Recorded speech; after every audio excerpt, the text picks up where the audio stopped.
We'll start recording. Yep.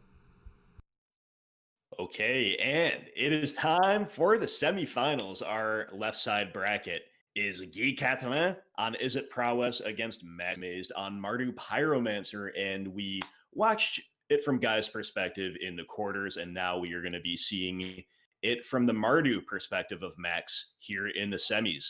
I am here with Discord moderator, maybe Lotus's Dan, for some commentary. Dan, what are you thinking here, my friend? How's it going to go?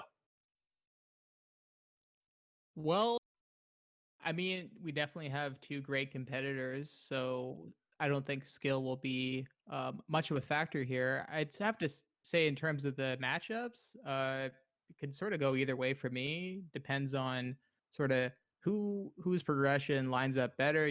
Can Max get his mana, underneath his heels, and start putting the boots to Guy, or is Guy gonna sort of steamroll that early game? Yeah, I agree with you completely. And I think the natural temptation might be to say, okay, well, the interactive deck with a lot of kill spells and all the rest, the grindy value is going to be favored against Izzet. And I think there's some truth to that. But something about the nature of Mardu. Max's list does have a wrong half of the deck problem that he could very much encounter, especially game one.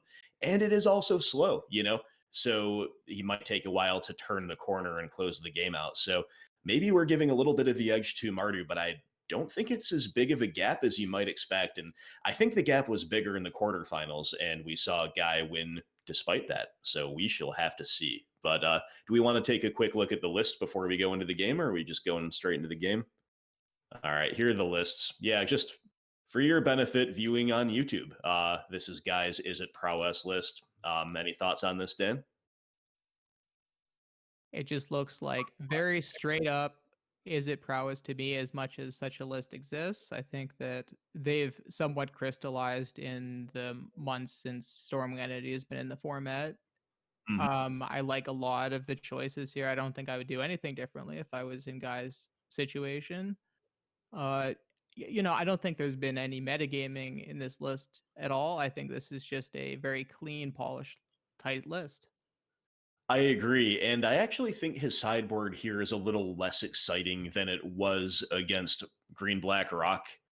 So that might further complicate what we said just a moment ago. But I do agree with your take on it. It's an honest, straight up, powerful, well tuned Izzet list. And Max's list, on the other hand, is far from stock. It's really something he's been tweaking for a while in the Discord. You don't see Mardu Pyromancer that much in Modern these days.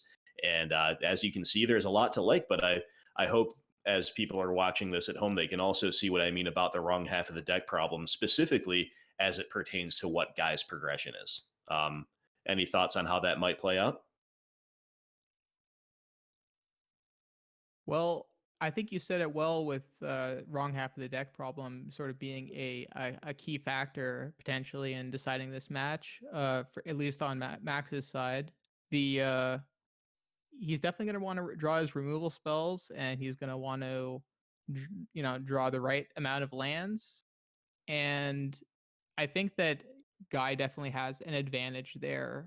His deck, or Guy's deck, is going to be by far more consistent at enacting its plan, I suspect. Absolutely. And I think Max also has a good amount of sideboard tech to bring in. It's not overwhelming, but it's very, very much a solid spread of effects that maybe can help him kind of plug the holes in his game plan as they appear to him in game one. So with that said, I guess we're going to have the competitors kick it off. Let's go over to the game, and these guys will get the ball rolling here shortly.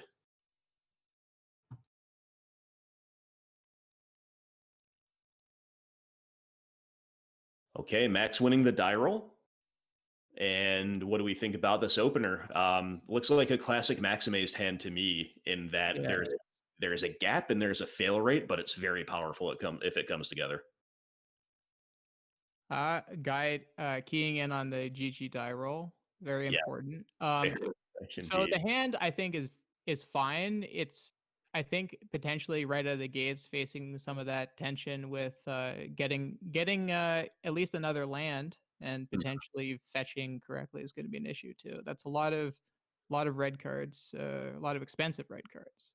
Yes, and we see that reflected in the fact that he fetches and shocks, despite being able, in theory, to get a basic swamp. We got to get a red source, got to get Blood Crypt. Guy's hand, relatively light. Yeah, we've got 3 lands. We've got a Stormwing, a Sprite Dragon, and that Lightning Bolt goes to the side.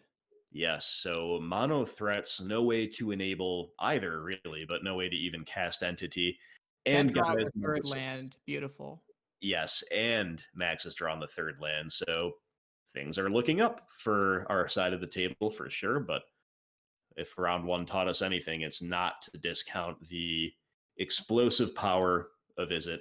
And Sprite Dragon, presumably just going to bite the dust here, right?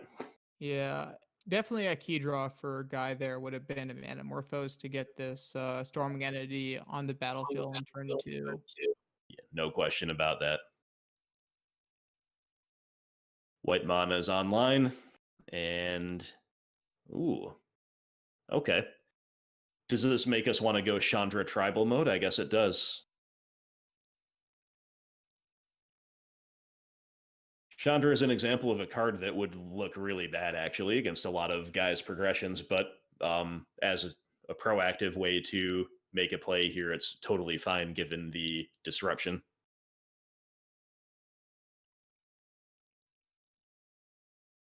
And now a 4th land, yeah. So I think that this is definitely playing out exactly how Max needs to just put in a ton of work with these planeswalkers. Exactly.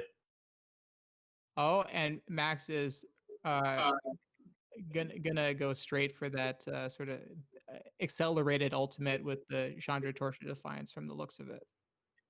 Yeah, that's a really interesting play. I like that a lot. He does have enough burn in the presence of Pyromancer as an attacker to have justified playing the other way. But I really like this line. It's really cool. Certainly don't see that every day in Modern, and if for no other reason, it's really really cool. Guy is tanking here or hesitating, which could be really good for him. More likely, not the greatest, but he does manage to resolve Entity and forced to point a Wild Slash at a 6 mana Planeswalker, never where Izzet wants to be.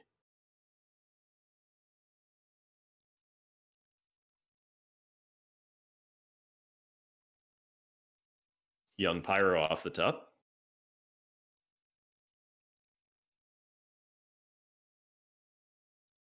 Not too much tension here, with the presence of the potential Torch of Defiance Flame Slash. Max should feel pretty confident that he's going to be able to kill that Storming Entity, even if the first bolt isn't going to get the job done. Exactly. And now he's just fully going off with the Yeah. ramp mode on the Torch of Defiance into a Spyro, into a Lingering Souls. So impressive. Such impressive displays from this deck. Really do love it. And yeah, the life And total. Guy can say nothing but please stop. We're going to have to wait and see if Max will oblige him. I don't find it likely, but we've got our Fjord outs, right?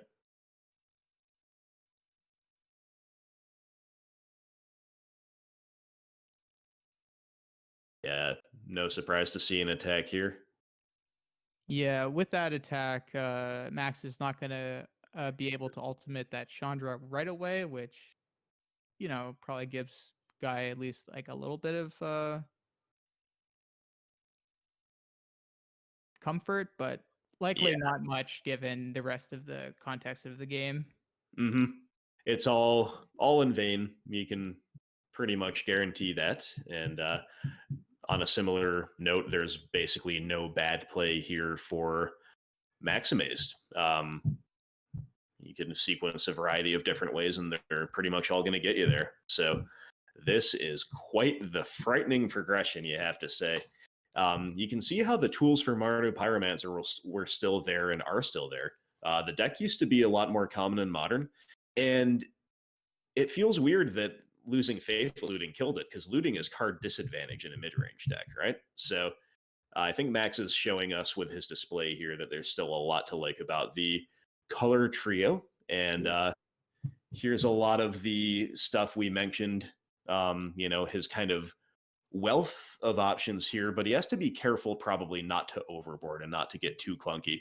What do you think about the 4 he brought in, Dan, as like the snap? These are included, and then what else might he reach for? So I definitely like the Celestial Purges as additional answers to most of the threats that Guy will present, if not the Stormwing entities. The Kaya, I think, is a fine card, but I'm a little less sure of it given it not killing basically the blue threats. Yeah, And I don't think the exile mode is especially relevant. It can possibly tag some lava darts, but that's far from a guarantee. The damnation, I think I like, given the way that the game could play out. Those Izzet decks tend to have a lot of threats, the ability to sort of fill up the board. So damnation is definitely one of your best tools if you're able to cast it. I agree. What about Olivia Voldaren, Johnny Vengeance? Are these cards just a little too fragile at the top end to justify playing? I have to suspect they would be just a little too fragile, given Guy has plenty of burn spells. A Johnny has got a lightning helix takedown though, and the +1 if he's Yeah, otherwise controlling the board. I agree about Olivia. Little surprised about a Johnny, especially because if I'm not mistaken, because I've been looking down at the list, at at Guy's list at the same time. I think we left in all of the lingering souls here, and I think those are at least trimmable. But kind of a borderline decision. I probably would have played Ajani, but I've never actually played Ajani, so what do I know? Great Inquisition here, taking away what otherwise would have been a very scary turn. very scary turn to Stormwing Entity. Absolutely. Yeah. It does look like, well, Guy doesn't know about this Thoughtseize right now, but he potentially is considering his chances of getting a turn 3 Stormwing at the least, but. Yep. Yeah, you definitely have to admire the power of the discard in our game 1 and this game 2 Hmm. at interacting with these early Stormwing entities. And Yeah. Guy just has to pass the turn, it looks like. Yeah. So it would seem. We didn't talk about Guy's sideboard options. I don't think he had too much, but I don't know if you had any thoughts. I think Bone Crusher Giant to just provide attrition is likely to be present. Other than that, let me take another look. Hey, there's a Bone Crusher. Okay, so I guess that's in. My first glance thought was that that's pretty much all he's going to do. But Perhaps some Ether Gus. Sometimes Max has a lot of red cards. yep, Unsure of what Guy would be looking to take out for some Ether Gus, but I do definitely like those Bone Crushers as sort of sticky yeah, threats, like you were saying. absolutely. I wouldn't be surprised if that's all he's bringing in. So looks like Yeah, indeed going to see an entity hit the field, and Max does maybe not currently have an answer to that. yeah. And maybe I didn't give Max full credit with my comment on Lingering Souls because, against specifically Izzet, I guess Lingering Souls is more attractive than any other Prowess variant. It's going Yeah, to buy enough time. you hope. Synergizes well with Village Rights, and he did shave away from Pyromancer. So if you want to keep Rights in, you do need enough tokens to make it decent, right? Yeah, there's going to be certain spots where Lingering Souls is going to be able to do some very crucial blocking, but that is weak to certain things that Guy could do to sort of provide counterplay. Yep, exactly. And the Pyromancer, while being the cheaper card, is, I think, arguably more fragile against opposing lava darts, for example, Yeah. than the souls are, providing an extra body on the front end. Hmm. I do definitely like Souls over Pyromancer here for the most part. I agree. Yeah, so that was definitely a gain 4 life for half of a card. That's Yeah. pretty good for Max. Okay. Would love to be able to remove that storming entity, but Yes. sort of hard pressed to do that at the moment. Hmm. Looks like he's gonna opt for the flashback of souls and the potential fatal push on the Swift Spear or using village rights, which looks really solid to me. Yeah, I like the play a lot. Drawing the fourth land naturally would have been ideal. Ooh, the Sprite Dragon. Well, we can answer it, but huh. Yeah, I was wondering, is now the time for a village rights? Means we It take. does help with finding that land potentially. Yeah, it's the higher risk, higher reward play, and given the clunk of the hand and the strength of guys' threats off the top, I think. Yeah, I think I. I think I like it, yeah. Yeah. We'll have to see how that works, Yep. but we're gonna be able to soak at least 4 damage if Max so chooses. Hmm. This would be a great time for Land into Damnation like we were talking about. Exactly. But it's not going to happen this turn. The first draw was a Lingering Souls. The second, a Thought Seize. Not what Max was looking for. I Not suspect at he all. wanted, some additional removal spells above all, or that 4th land. Yep. He had the same thought I just had, as maybe leading on Pyromancer is like a really risky but decent play, but can't even do that. So this is what we're reduced to. Yeah, the black white X decks from Max and from Fjord showing, again, like I think I said in the kind of pregame show, surprisingly high variance. You look at those decks and what they're built around, and you're like, well, these decks are really slow and steady, and they're interactive, and there's a lot of consistency. And that's true. But the way they play out, there's a lot of variance. If you don't curve out with your lands, even to the fourth one, a lot of the time you are single spelling.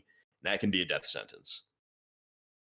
And it looks like Guy is really doing the thing we saw him do in round one, where he is ruthlessly punishing some clunk from the opponent.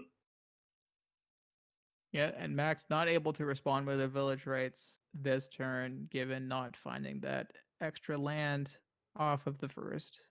Very Yep. unfortunate for him, and very great news for Guy, as this is exactly, I think what he wants to be doing in the matchup, just punishing this stumbling ruthlessly and Yeah. smashing in for 1,000,000 damage on turn 6.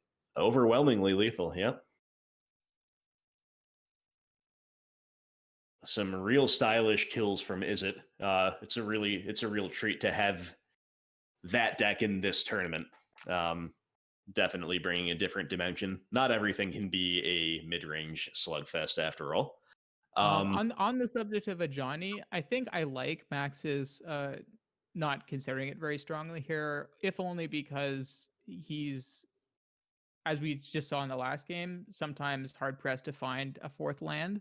Yeah, And I think that the 3/4 drops that he's got already in the deck are sufficiently better than a Johnny would be in the matchup. I can respect that for sure. Yeah, I think Yeah, okay.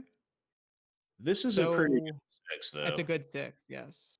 Yeah, it looks like Matt's gonna ship one of those discard spells, makes sense. Yeah, I get it. I get it for sure. So with the Dreadbore, we do have an answer to 1 Stormwing entity, Yep, and with this, yeah, we've got plenty of removal spells, just very depletion-centric hand. You have to imagine this is definitely, within the realm of starts that Max wants to see here.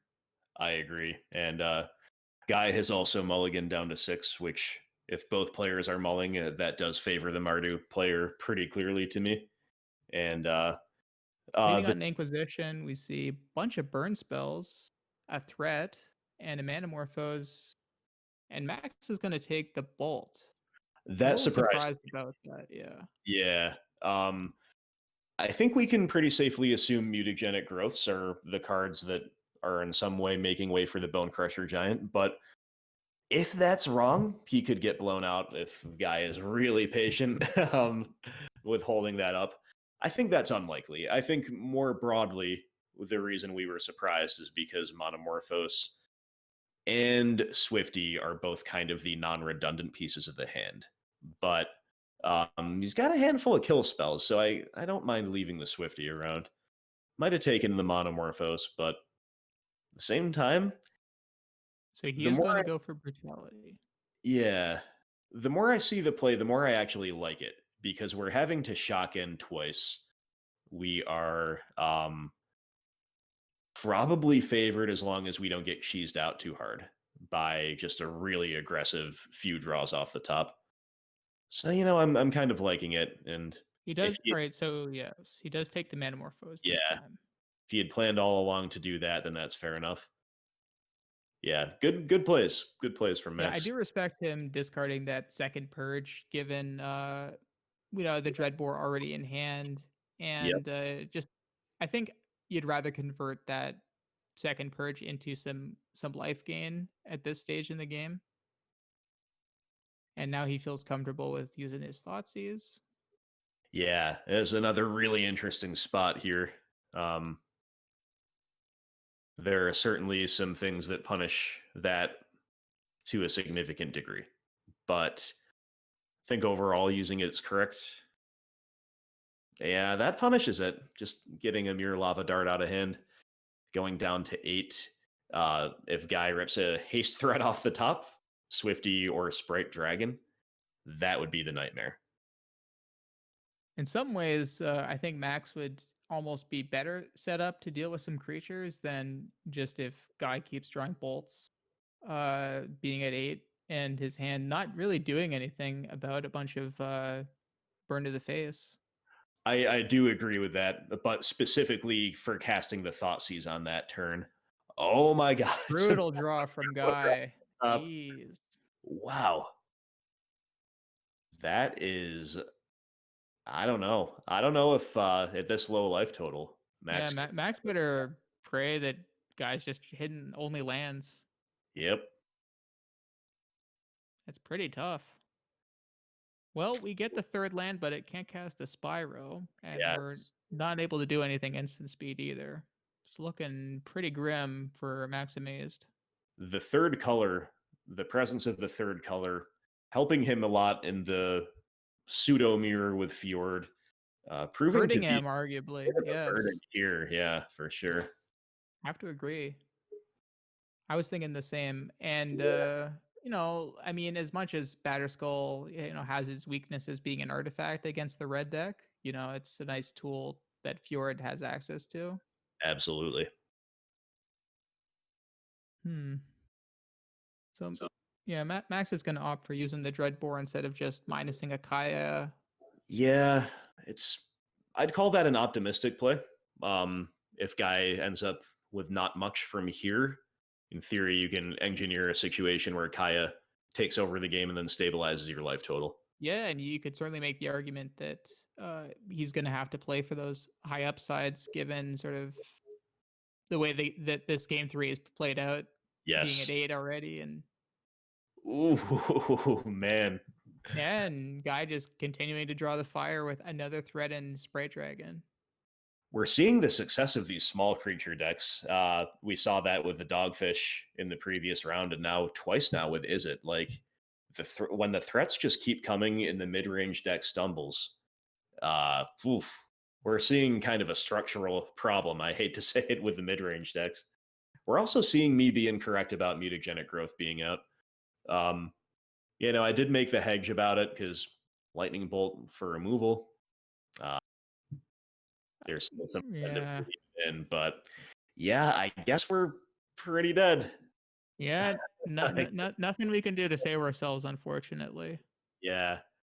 Wow. Yeah, the lava dart's still in the bin too at a Well, virtual. you have to say, given that really great game 1 performance from the Mardu deck and these last two from Izzet, both decks getting an opportunity to show what they can do. Absolutely. Yeah. Some very stylish displays from both, but we see the nature of the proactive deck really shining in the face of a lot of nominally bad matchups or just bad scenarios. I, yeah, that's the big takeaway for me. But what an impressive showing from Guy Catalan again, getting over the line in a hostile meta. Any other concluding thoughts here, Dan? That was That was after exciting. that was exciting. That was cool. The Is It games are a change of pace. It's refreshing. I think my takeaway from that match was just that mana efficiency was king. Yeah. Just like, on either side, the player that was able to cast the most, spells had a huge advantage, and there was this sort of a snowballing effect. I think all three games where just whoever was able to sort of clinch that early game just was able to sort of Yeah. ride that to victory. Well said. I agree totally. So yeah, well played to both. Big congrats to Guy on making it to the finals. We have our first finalist, and now we need to go, I guess, review the deck lists and the players for the other side of the bracket to determine who Guy's opponent in the finals will be. Yeah, exciting. Thanks for joining us. Oh, thanks.